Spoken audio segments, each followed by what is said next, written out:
Ever feel like your brain is doing a drum solo and not the good kind? Ouch. Yeah, I can relate to that. Well, good news, everyone listening can officially relax because today we are diving deep into migraines. Let's do it. We've got a ton of fascinating research to unpack. We do, so we're going to break down exactly why migraines happen, how we can track those triggers, and how using a migraine calendar can be your secret weapon. Love it. Your secret weapon, it's a good one. A lot of people don't realize how much control they can have over their migraines. Right. I mean, they're definitely not fun, to say the least, but the more we understand them, the better we can manage them. Absolutely. Knowledge is power, Yeah. especially when it comes to migraines. So true. So let's decode the migraine mystery, shall we? First things first, where do these things even come from? Well, for a long time, the causes of migraines were a bit of a mystery. But more recently, research is shedding light on what's actually happening in the brain. Okay, so tell us. Spill the tea. One key player is the trigeminal nerve, which is like a pain messenger in the brain.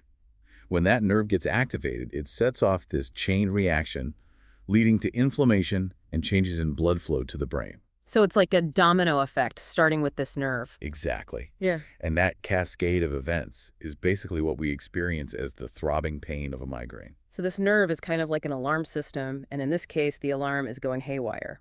Got it.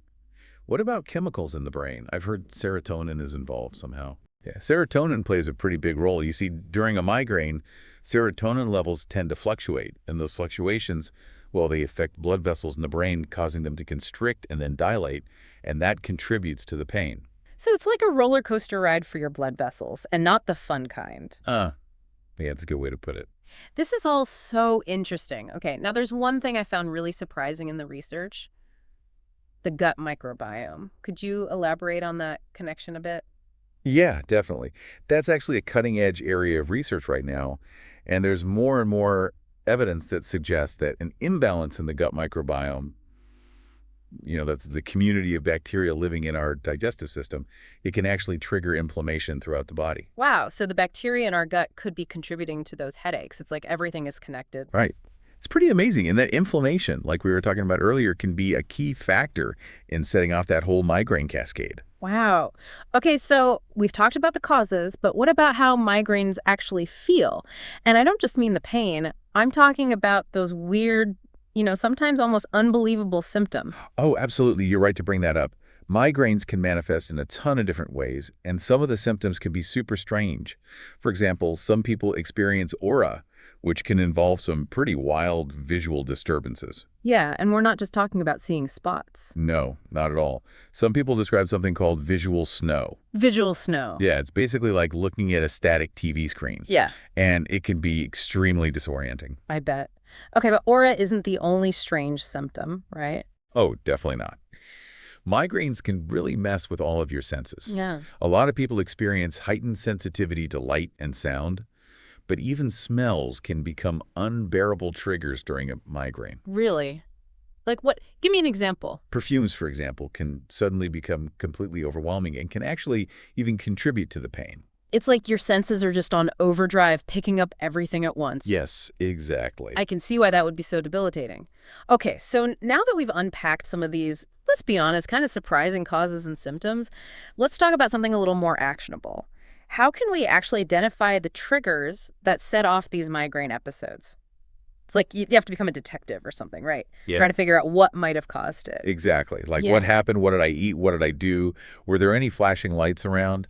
Yeah, like was it the glass of wine I had? Was it the rain? Who knows? Right. Could be anything. And that's where the migraine calendar that you mentioned comes in. Yes, the migraine calendar, we were talking about that earlier. The material you sent called it a game changer. It really can be. So let's jump into some of those common culprits, those things that could be setting us off. Okay, so one that I think is often overlooked is stress. Oh, stress. Yes. It makes sense when you think about it because when we're stressed, our body releases all these hormones, and those hormones can actually affect the blood flow to the brain. And like we were discussing earlier, those changes in blood flow can be a major factor in triggering migraines. Okay, so stress is definitely public enemy number one for a lot of things, but are there any other sneaky culprits that people listening might not even realize? Oh yeah, for sure.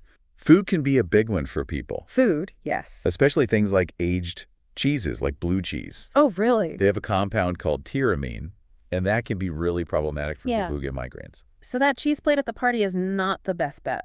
It depends on the person. Some people, it doesn't bother at all, but for other people, it can be a trigger. Yeah. Good to know.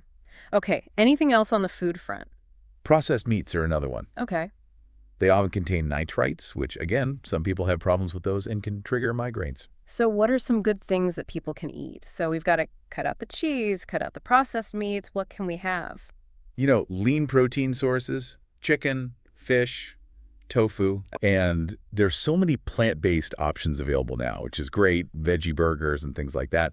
It really is about finding what works for you and just making those gradual changes. So finding those healthy swaps and not like overhauling everything all at once. Yeah, I don't think that ever works for anybody trying to change their diet, right? Exactly. Small changes. I like it.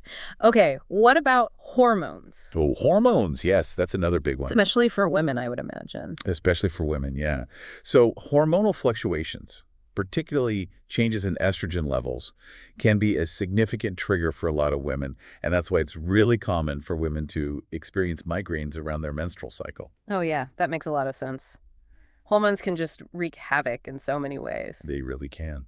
Okay, so we've got the food, we've got the hormones. Anything else we should be thinking about, like environmental factors, things like that? Yeah, for sure.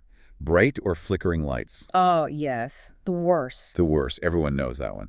Strong smells, whether that's from perfume or cleaning products, even certain foods. Oh, interesting. Yeah. And even changes in weather patterns can be a trigger for some people.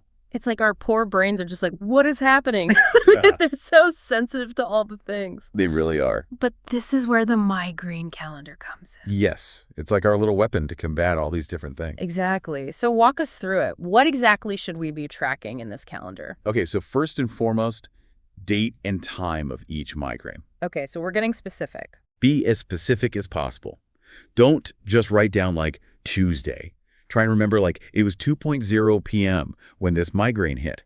And that can really help you start to identify, are there any patterns there? Like, do I always seem to get a migraine in the afternoon? Or is there a correlation with how much sleep I got the night before? Things like that. So it's about playing detective and just being really aware of what's happening in our day-to-day life. Exactly. Little patterns. And then don't just stop at the date and time. Actually go into describing your symptoms in detail. Like, how bad is the pain? If you had to rate it on a scale of 1 to 10, what would you say? Are you experiencing any aura? And if so, what does it look like? Any other weird sensory stuff going on? Like, are you sensitive to light or sound? Just write it down. So the more details, the better. The more details, the better. And then I would say, probably most importantly, jot down any potential triggers. Like we were saying, what did you eat that day? Were you stressed out? Did you spend a lot of time looking at a screen? Were you exposed to any strong smells or loud noises? Just documenting all that can really help you to identify those patterns and figure out what your triggers are. Yeah, it's like you're creating your own little migraine map. Yes, exactly. And then lastly, I would just say, don't forget to track your treatments too. So if you take any over-the-counter meds or if you tried any relaxation techniques, it's helpful to note how well those things worked for you, because that's going to help you figure out how to manage it better in the future. This is all so helpful. I'm already thinking about all the stuff I need to start tracking, but let's be real.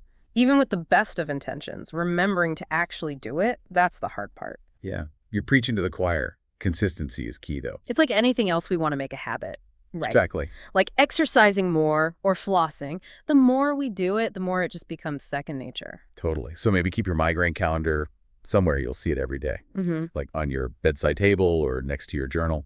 Ooh, I like that. A visual cue. So we don't have to like be writing novels in it. Right. Just the important stuff. Exactly. Even just a couple of quick notes can make a huge difference. And when you are making those notes, just remember to be specific, right? So instead of just writing bad headache, actually try to describe the pain. Was it throbbing, stabbing, aching? The more info your doctor has, the better they can help. It's like you're giving them a clearer picture of what's going on. Exactly. And don't be afraid to be like really honest with yourself when you're tracking, even about the stuff that seems small or insignificant. Did you have that extra cup of coffee? Did you stay up late scrolling on your phone? Because that stuff can affect our sleep and our stress levels. It's all connected. It really is. And that's the great thing about the migraine calendar. You start to see those connections. And you can start to recognize those patterns and really figure out those triggers, which is super empowering. It's like you become the CEO of your own migraine journey. I love that. Right. But tracking is really just the first step. The real magic happens when you actually start using that information to make changes.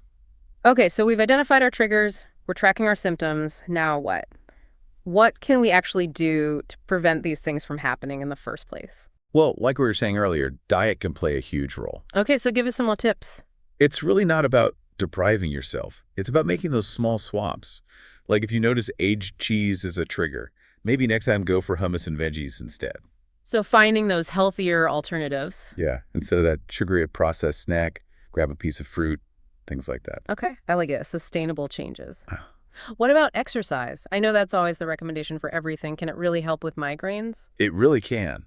And it doesn't have to be anything crazy, even a brisk walk, some gentle yoga, or just some stretching. The key is to find something that you enjoy and that you'll actually do consistently. Okay, so make it fun. I like it. Right. It can help with stress. It can improve your sleep. It can even help regulate those hormones we were talking about earlier. Which, as we said, can be a huge trigger for some people. Exactly. So we're really talking about a holistic approach here, right? It's not just about treating the migraine when it happens. It's about making those lifestyle changes. Yes, exactly. It's about supporting your overall well-being. And speaking of well-being, we can't forget about sleep. Oh, sleep, yes.